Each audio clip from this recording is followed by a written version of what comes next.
a little bit about variable naming rules. We already know how to declare variables. We already know how to declare functions. We saw that with Pollin. Some rules about both variable naming and function naming. So these rules apply also for variables and functions. We cannot use a number at the beginning of the function or the variable name.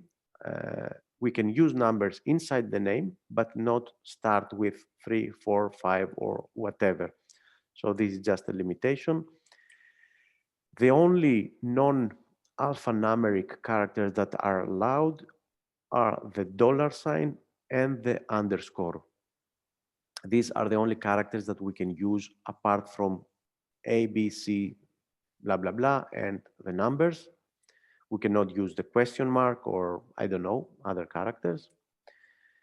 And the variable names as the function names are case sensitive, meaning that when we have my name with all lowercase characters, will be a completely different variable for a variable named my name with camel case notation or my name with Pascal case notation, which is a capital letter for each starting word. So bear this in mind, because I see a lot of people, a lot of students, a lot of beginners, and also myself, getting errors or not getting their code to execute, because at one point they used this variable, and at some point they are trying to access it by mistake, of course, like this. So let's go to VS Code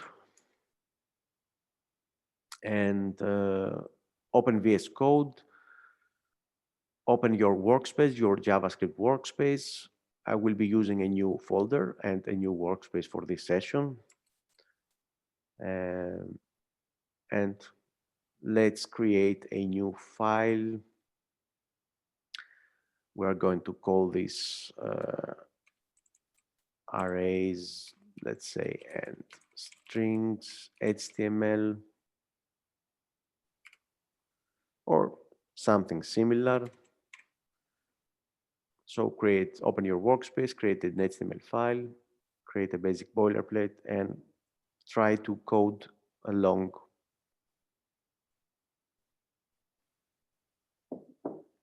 Feel free to pause me at any point, open your microphone, raise your hand, and I'm going to wait for you. And of course, you can ask to see if there's any problem and if something is not working on your part. If something does not behave the way you see it on my screen, just let me know. Now let me find.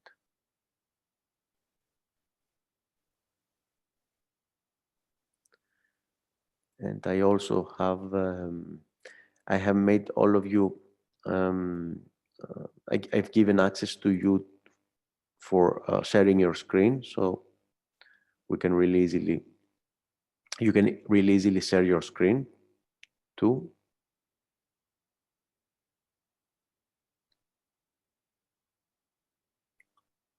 So open a workspace, or I don't know, create a new project. Use the exclamation point and tab to make a very basic HTML file. And of course, since we're going to write JavaScript, we need to do two things. The first one is to, of course, have a script tag. I'm putting the script tag right before the closing body tag.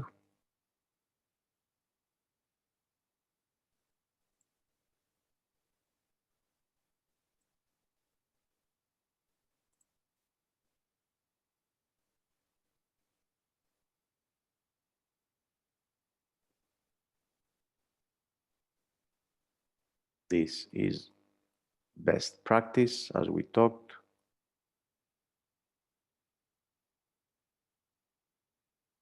most of the times we will be using or seeing this script right here. There will be, all the content will be before the script, and then at this point we start writing our and adding our script tags, one or more.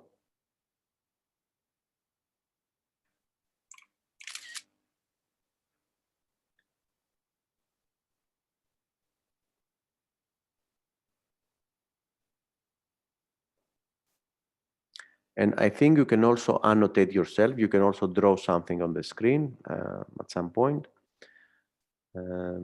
So maybe when you ask a question, you can also use the annotate tool to say, okay, what is this thing?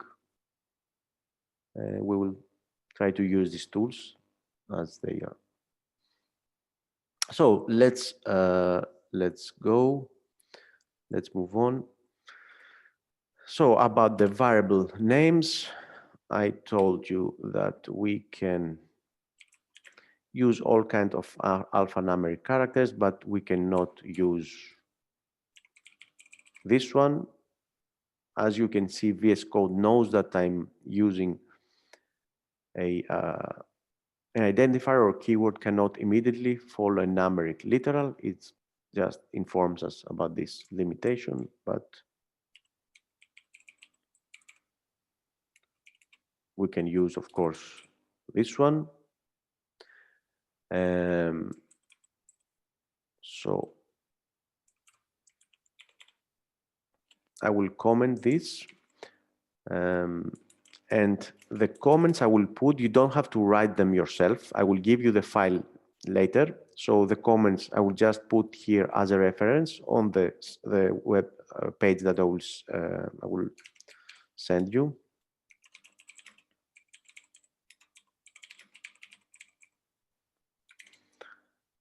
So just try to write the working code.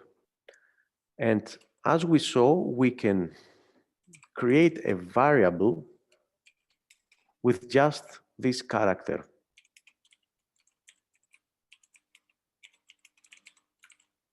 I'm creating a constant, and I'm using one of the two available characters for use in the variable names.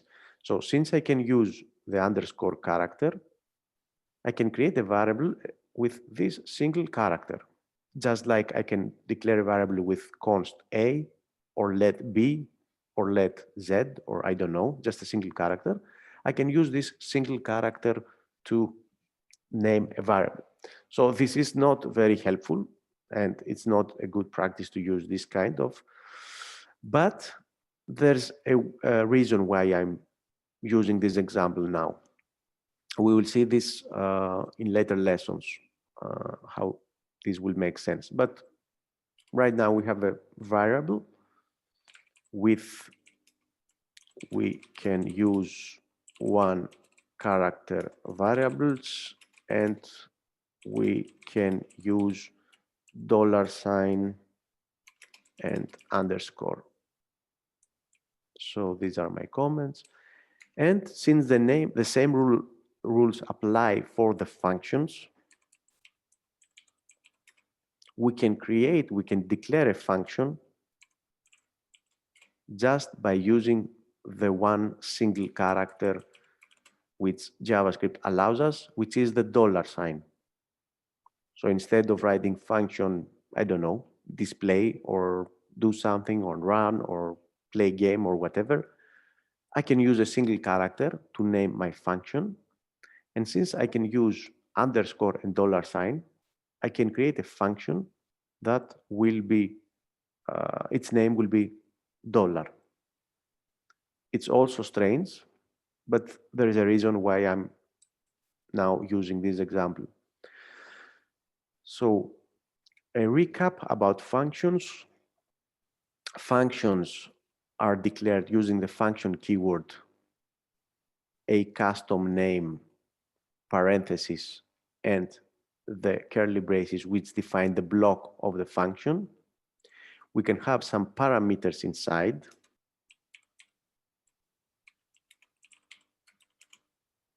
We can do anything we want inside the body. There's no limitation to what we can do and how many lines we have there. So for example, I can get the sum of these two numbers, supposing that when I call the function, I will put two numbers inside. So I'm adding these two numbers, if they are numbers, and I'm returning the sum. So this is a function declaration, as you saw with Poland's screencast. And this is just code waiting to be executed. So you can think of the function body as frozen code. This is code waiting to be executed. It is not executed at this point. We're just enclosing it in a function container, a function box, or a function, let's say, engine. And in order to start this engine and run the code, or unfreeze, let's say, and execute the code, we have to use the name and the two parentheses as many times as we want. Anytime that JavaScript sees a keyword like this, an identifier like this is our custom name, and two parentheses, it tries to find something with this name, with dollar or whatever name we can put here. If it is a function, it takes all the code inside it and executes it line by line. So this parenthesis means find this entry in memory. The functions work just like the variables. We have a name and some associated code. Okay, so you can think of this as we talked about variables.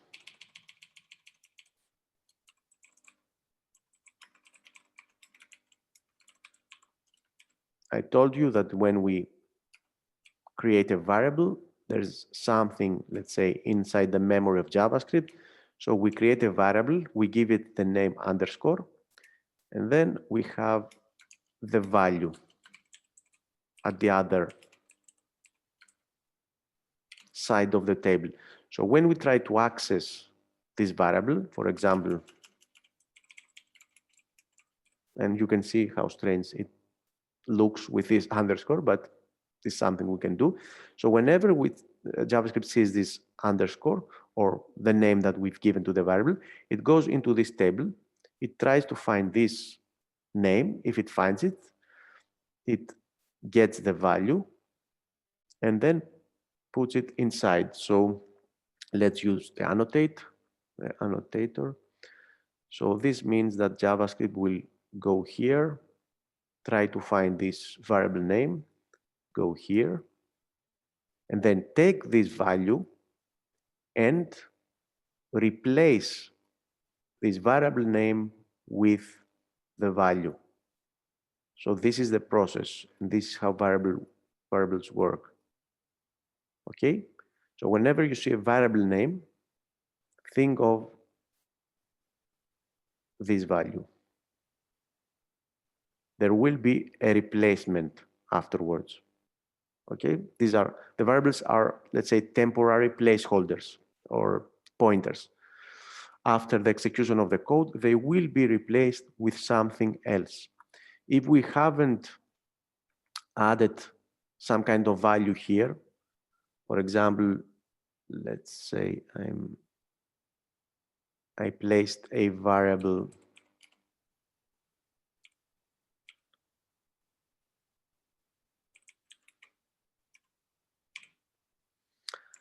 if I have a variable like this, x,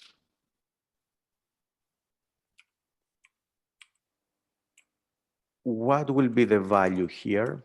Can somebody tell me? I have not assigned a value. I have defined the variable.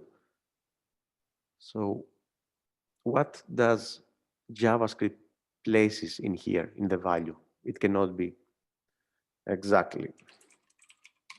So we have this undefined. Now, whenever we create a function, for example, we have function dollar, in much the same way, JavaScript does this thing. It goes here in this table. Let me clear the annotations, my drawings. So it goes here, it adds this identifier that I created, the dollar, or it can be Kostas or Mitsos or whatever. This is up to me. And then in here, it places the code. So this is just a mental model, okay? This is not exactly what. But it's really helpful to think of this way.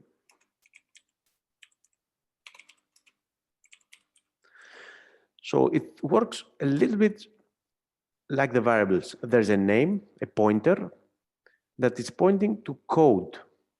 Now, we're not pointing to something like these simple values. We're pointing to a value, but this value is code, is lines, lots and lots of lines of code. And when we use this, it will work much the same way. So it will try to go here, find the value, which is actually a code, and then take this code and replace the dollar sign, but with the code as a string. It's like characters. It's just like it is a value. So if I use the name of the function like this, it will behave sort of like a variable. But the crucial point here is that there is a trigger. If I use the parenthesis, now there's a bug. This parenthesis is the way to start the engine. So if JavaScript sees this identifier, it goes here again, takes the code, but instead of returning this as a string, it starts executing the code line by line. So execute the code line by line, and then it will return here, it will replace this one with the return statement. So these 4 characters, this line, this calling of the function, as we say, will be replaced by the returning value. So we'll have a lot of lots, or one, or single, or two, or 300, or 3 million, doesn't matter. We have a lots of lines executing, and at some point we have to return a value. We have to decide which value will replace this identifier. So functions in JavaScript functions are considered values, but they have a special property. They are executable values. They can be executed. So this is why we store code inside of them. We don't store like strings or numbers, but we can do that.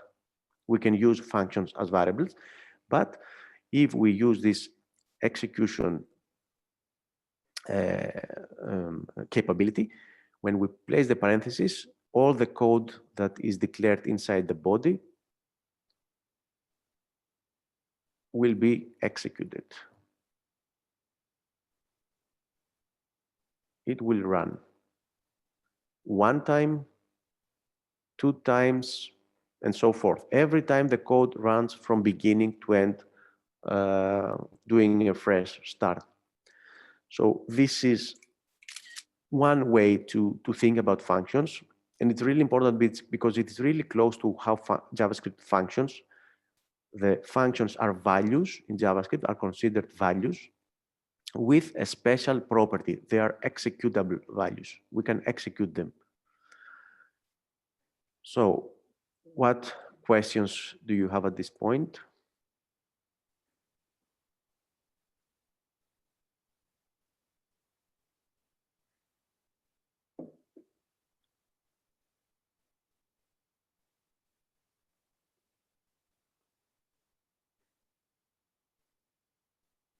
I'm using these rather strange characters now to define the variable and a function, but I really want you to get familiar with the syntax because since we can use a single character and we can use the underscore or the dollar sign, why not use it?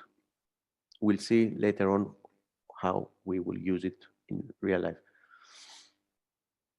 So, any questions?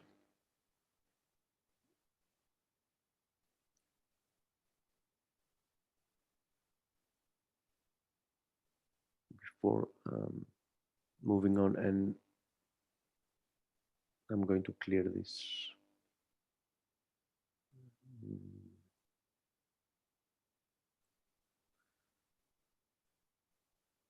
So, another important thing that we saw is that we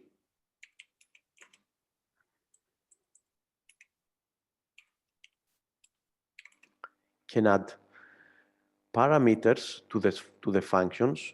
These are parameters, are placeholders. And when we call the function, we can add arguments which will be placed in the parameters as placeholders. And inside the body of the function, these values, these parameters, num A and num B, we replaced by the argument values. So here are two terms, parameters and arguments, that are really confusing, and we mess all the time with, even me, I sometimes forget about which is which. And at this point, we can start to use some kind of tricks. So mnemonics is a way to remember things. It's a way to trick yourself into remember things. And this in programming is very important. So I will show you one mnemonic, one trick on how to remember the difference between parameters, yes, arguments. And this is how I never forget which is which. So parameters, I like to think of it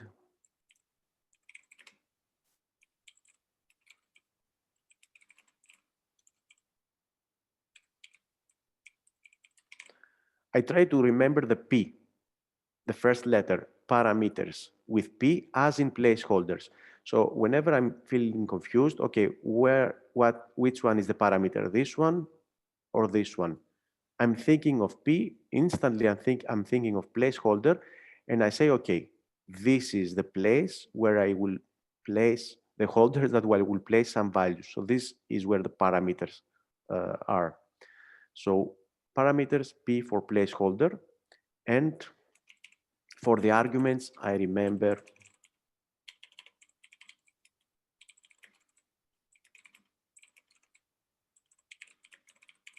the actual values. This is where we define the values, and the, let's change the color. So the arguments are placed inside the placeholders exactly in the order they are defined. The first argument will go to the first parameter. The second argument will go to the second parameter, and from there on, inside here, num A will be 5 and num B will be 5. We add them together, we return the value, and remember, at this point, after the execution of the function, this will be removed and it will be replaced with the returning value. So whenever you see a function, you have to take one step in the future and see, okay, this will be replaced with 10. Okay? So this is a pointer to a value, that it's not actually static. It is the process, the result of an execution of code. It's very similar to a variable, but instead of getting a value, a static value, or let's say a frozen value, we get to execute code and get the result back. Similarly, when JavaScript sees the $sign again, it goes here, it places 0 in num A, 5 in num B, and restarts the whole process again. It's like having this code 2 times, running 2 times. So this is how the functions work, and this is how we use mnemonics to help us remember certain terms or concepts. Mnemonics is not about what I showed you about this specific trick. Mnemonics is about trying to trick ourselves into remembering things. If you find something that is better, you can share it on the Slack. And if you find something that is very close to you, that it helps you remember, you can feel free to try that. If something helps us to remember these sorts of things, we can use them. Maybe a name, say something for me, Peter, I don't know, my brother. So I can use a mnemonic with Peter if it helps me. Feel free to use whatever trick you want. Now, this was a recap for functions. And another thing that we mentioned is that when we don't, let me clear this one,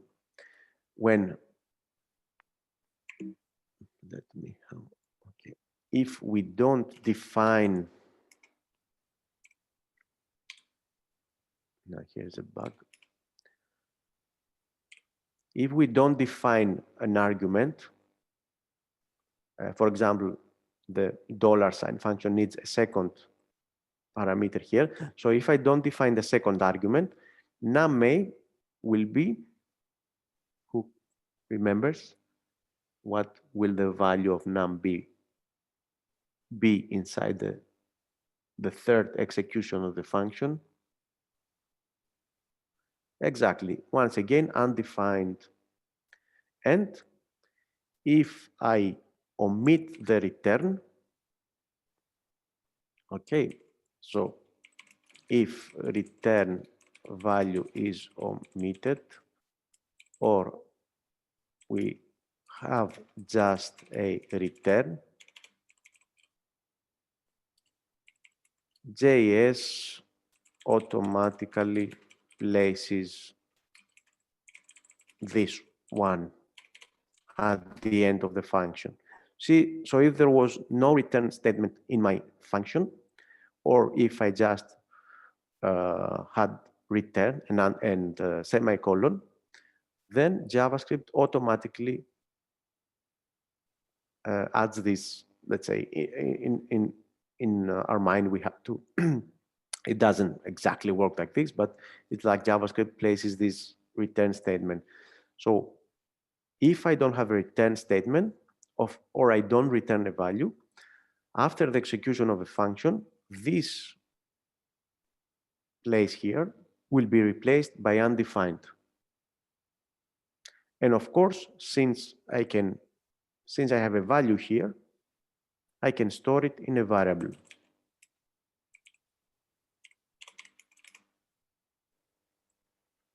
I have a value. I will have a value here after the execution of the function. 5 will be the result. And this value will be then assigned to the variable sum. This is an operator. This is an assignment operator. If you go to the MDN, to the operator precedence table that I show you, you will see that this assignment operator has a right to left associativity, meaning that it will run from right to left the operation. First, it will try to evaluate the second part, the right part, and once it gets a value, it will go to the left side and assign this value to this variable.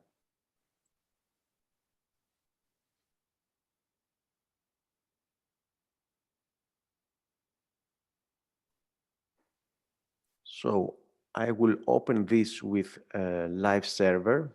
So I'm going to right click and select open with live server. So I will just make this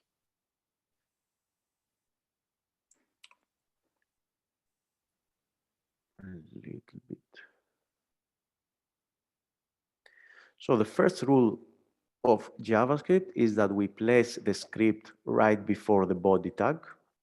And the second important rule, which has to do something with the browser, who remembers what we should be doing right before starting to write JavaScript code.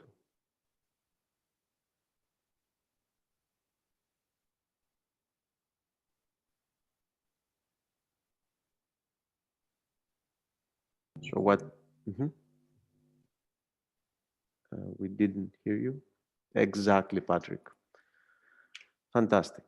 So I will press the F12 in order to open the console.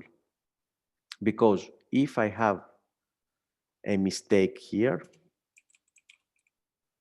an error, and I don't have the console open, I will see nothing. There's an error here, but I have no clue what's happening. The only thing is to open the console with F12. And in this way, I can see uncaught reference error. It means I'm referencing something that was not defined. What is this? Okay, said JavaScript. I try to find this variable in the variable table, the one I showed you earlier. There's no entry of okay.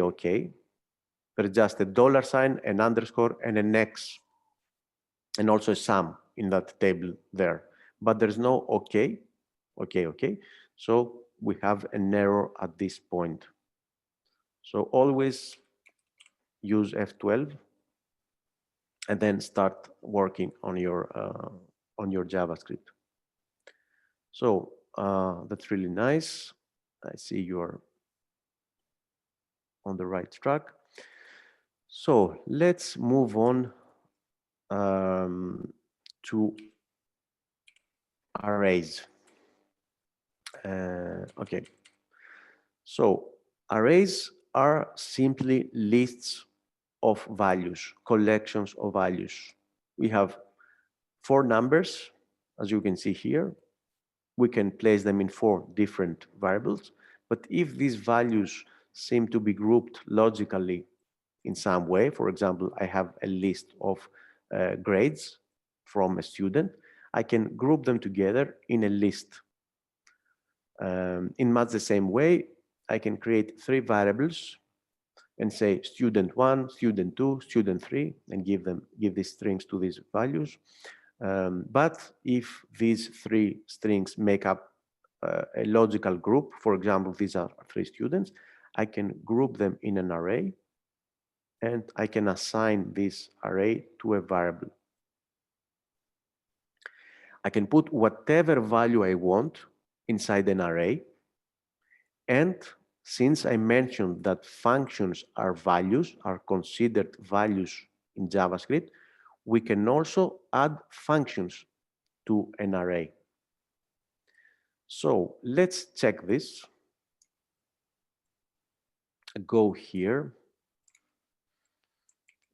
Let me go to your, okay. Go inside your code.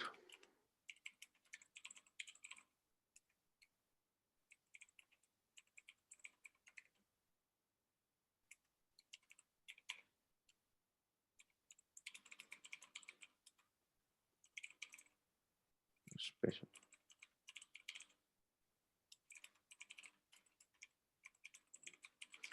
I'm writing the comments. You don't have to write the comments. I will send you this, this HTML later. So functions are values, meaning that I can create an array that has a Boolean, a number, a string, another array, and a function. So I have the $sign function. It is a value, and I'm placing it inside the array. So write this line of code. I will write the comments. You don't have to write the comments now.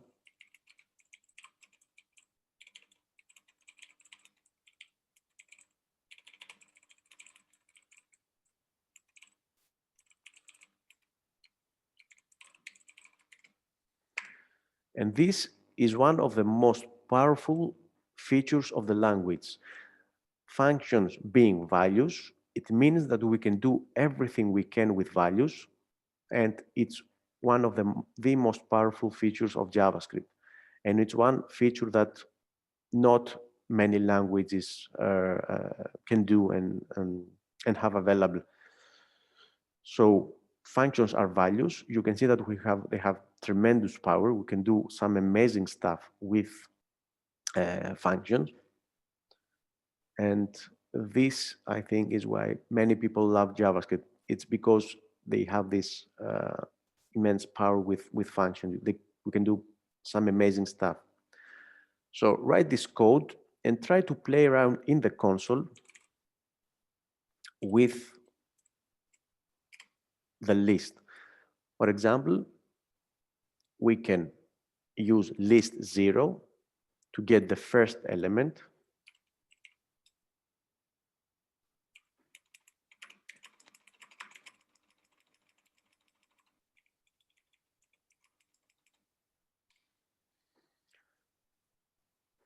One to get the second, 2 to get the third, and so forth. Try to add list -4, and you will see what I mentioned earlier. When we point to a function without the parentheses, we get the code as a string. So here you can just see the source code of the function. Nothing happens, nothing gets executed. It's just the content of the function, the whole function declaration as a string. So play around a bit with the list we created, the array we created.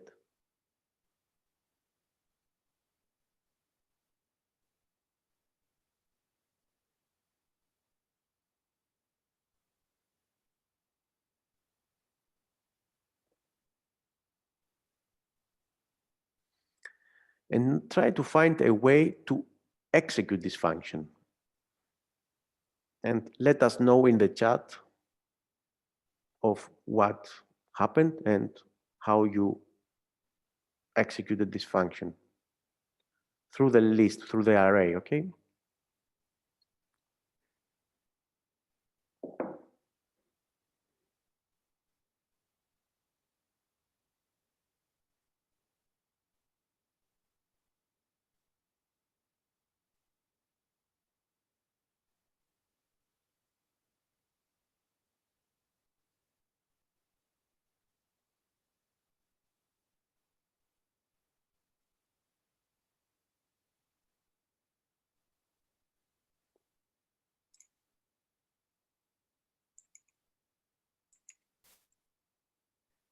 So once you have executed the function through the list, you can paste the code on the chat, on the Zoom chat.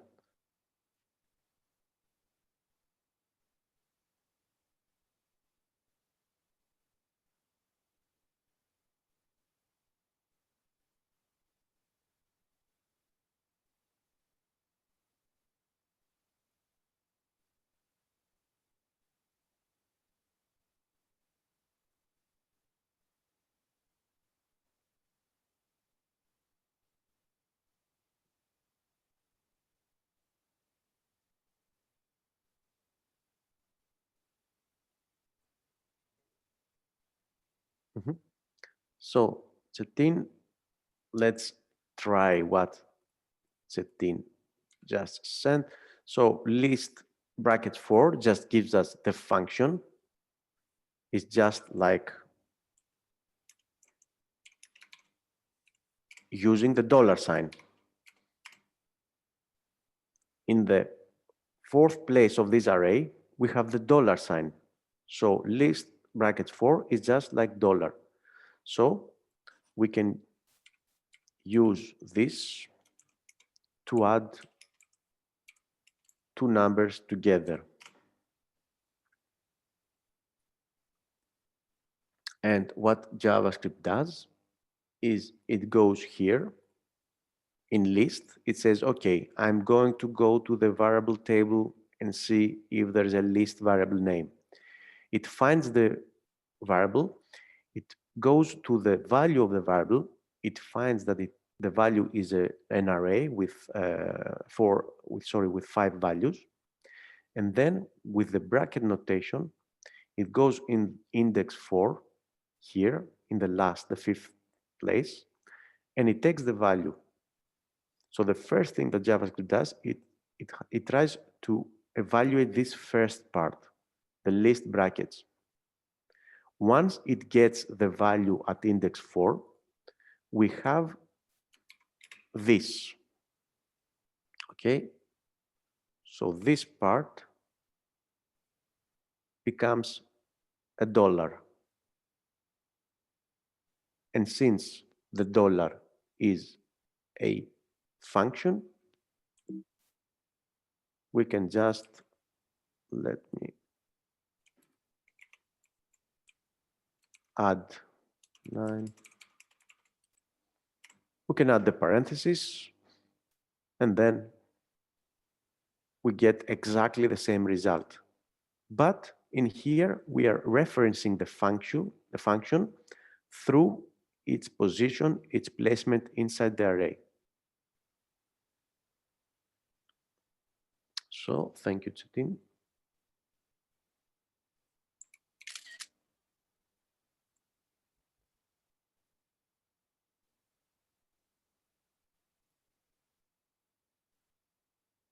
So as you can see, we have a lot of power with functions as being values. Now, this means that we can, for example, have an array of math functions. And look what strange things can happen in JavaScript. So we have a question. Is that an argument next to $sign? Are you, Armando, are you talking about, sorry, I missed the, yes, this is an argument. This is the actual values. Inside the parentheses, we have the arguments, exactly. So let's create an array of two functions. They will contain two functions that will be math functions. For example, an addition and a subtraction. So first of all, let's create a function to subtract. So again, using the same pattern,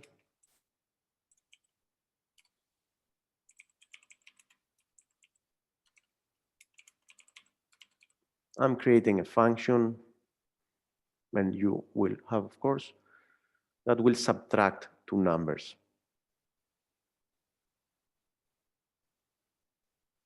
So we have an addition, which is named $sign, and we have a subtraction, which is called sub, and does these two arithmetic operations. And we want to put them inside the array math functions. Did anyone try to talk, to speak? I have a question. Yes. But we, in line 22, we somehow also made, we put 0 and 5 doesn't make it then that every time we call for for const zoom that it's the same, you know what I mean? That we get the same result. Exactly, yes. But doesn't ruin our function? No. Which function you mean? Because in the function with the dollar sign, we kind of make it happen that the addition happens as value of the sum, and then we gave it again another, that I'm a bit confused there. Okay, yeah, you are right to be confused. So, a fantastic question. So, Aliki says we have a sum variable here, and specifically it's a constant which cannot change its value, and we have another constant sum here. So, will this sum affect in some way this sum? So, in short, the answer is no, because whenever, as Polan mentioned, whenever we create a function and declare variables inside the body, declare a function means that we use const, let, or var. It means that we're creating a new variable, let's say. So inside the function, we have a special place, protected space, called the function scope.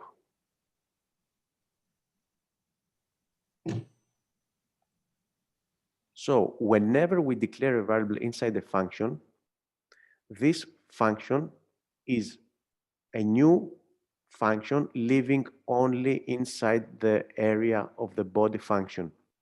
So this is completely different to the function living right now to what is called a global scope. So we have this global scope, which, okay, it encompasses all the code, my bad. So let me clear this. Let's make it. So from top to bottom, draw, from top to bottom, and zoom, please help me.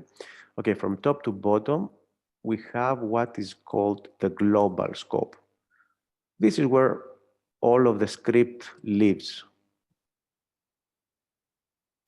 Scope is where functions live and we can have access to them.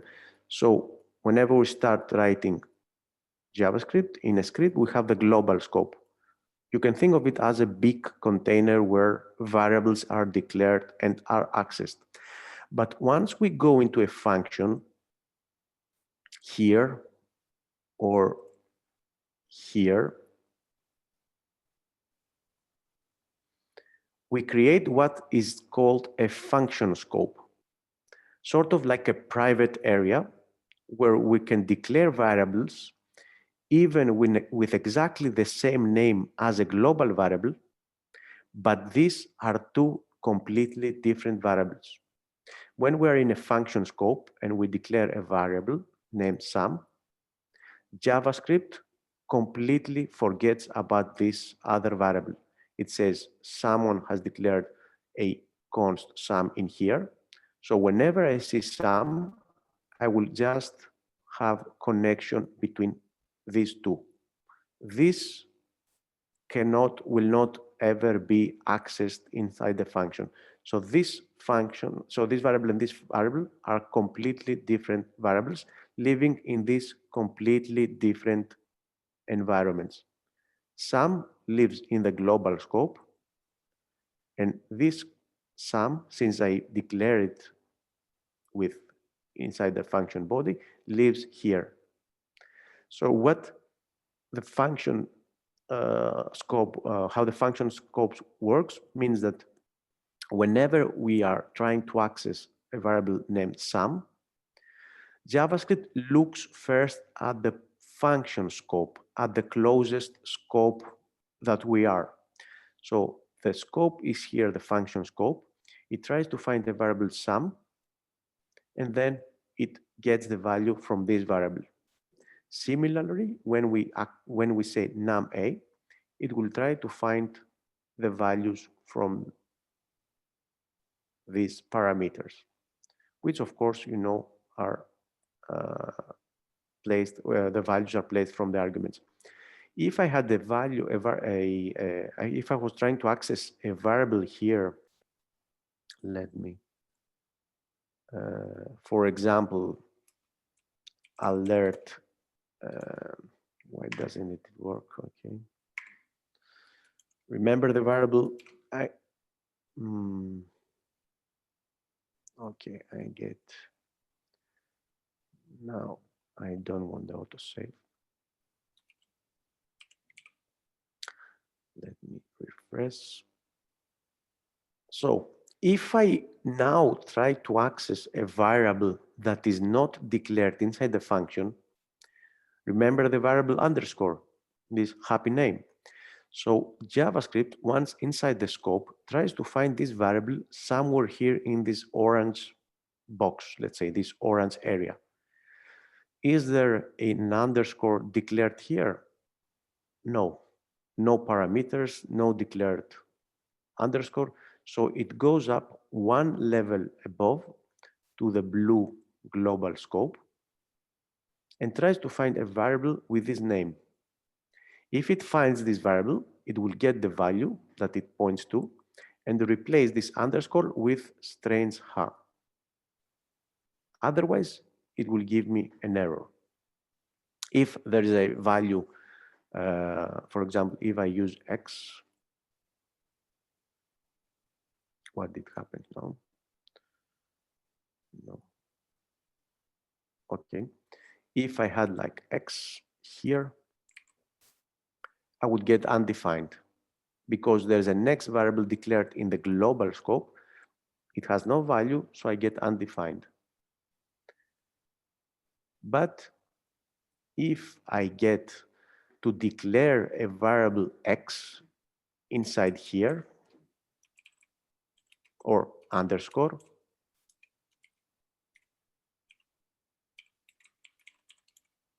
okay, this won't work.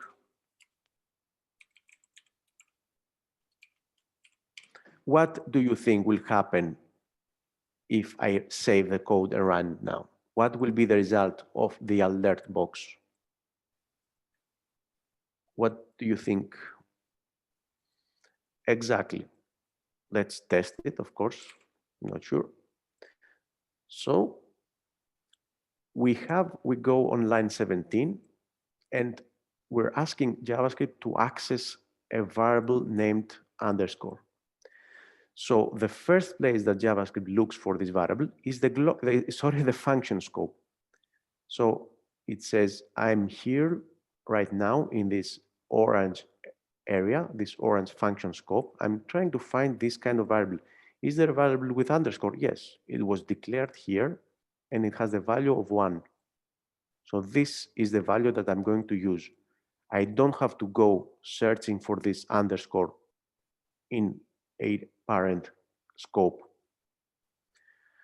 So we get 1.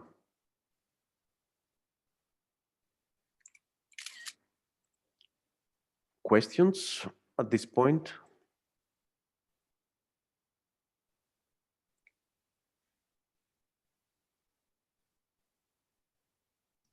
One more.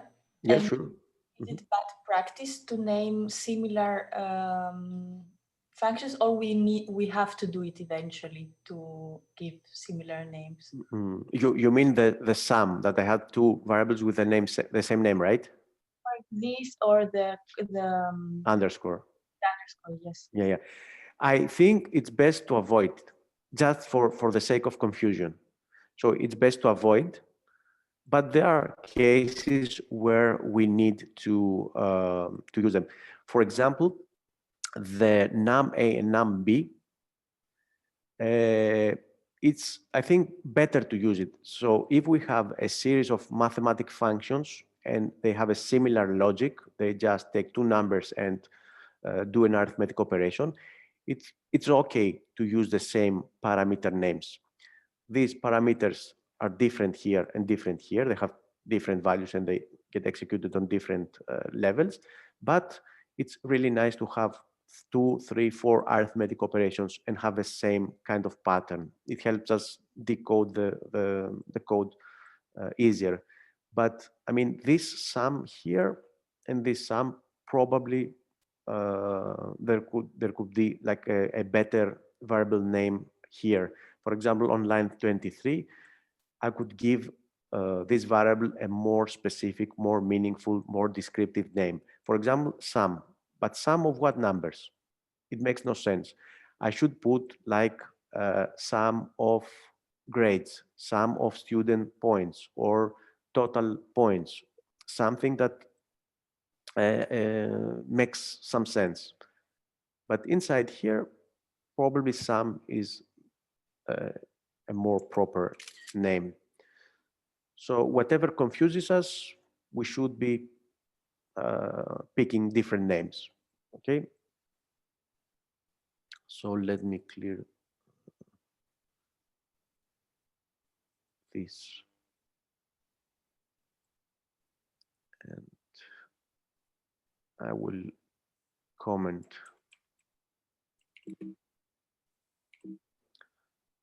Okay, I have to.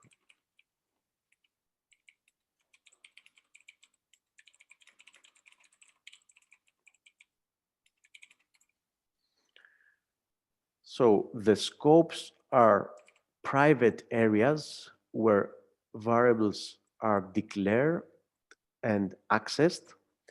We have a function, a new scope created every time we call a function.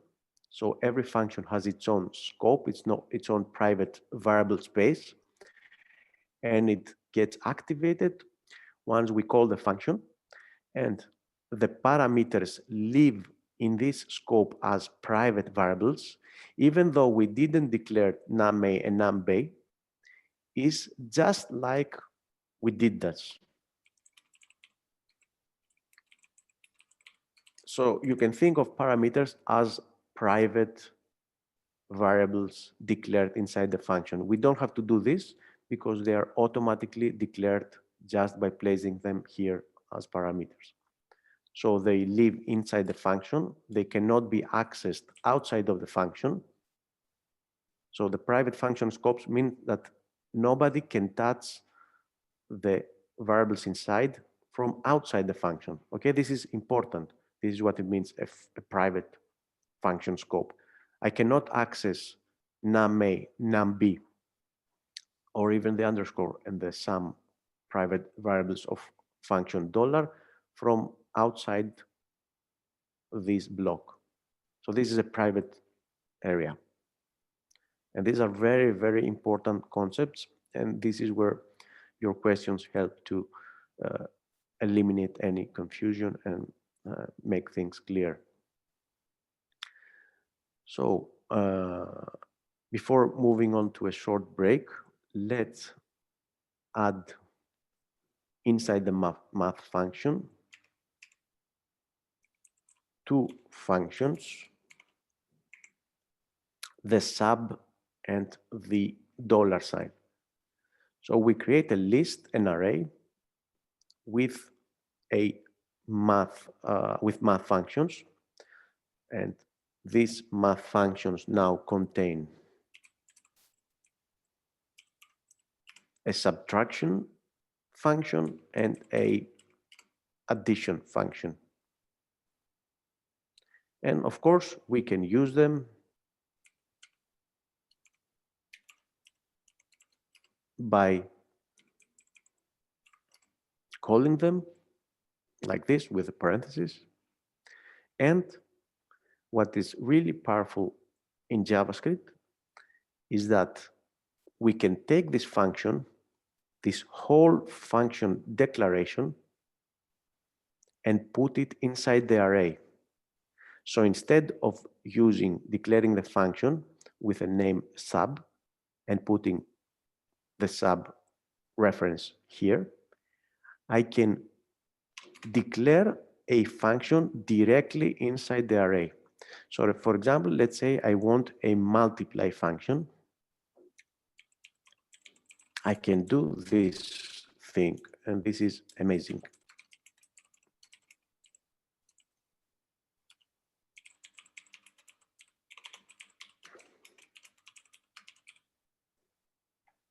Instead of declaring the function outside the list and then giving the name, I can declare the whole function inside the array. I don't think there are many languages that support this kind of feature, and this is really, really powerful. Right now, it looks confusing, I know, but once you get used to it, you will see that there's a lot of power coming from this feature. So I will get the third array element, and I will multiply two numbers.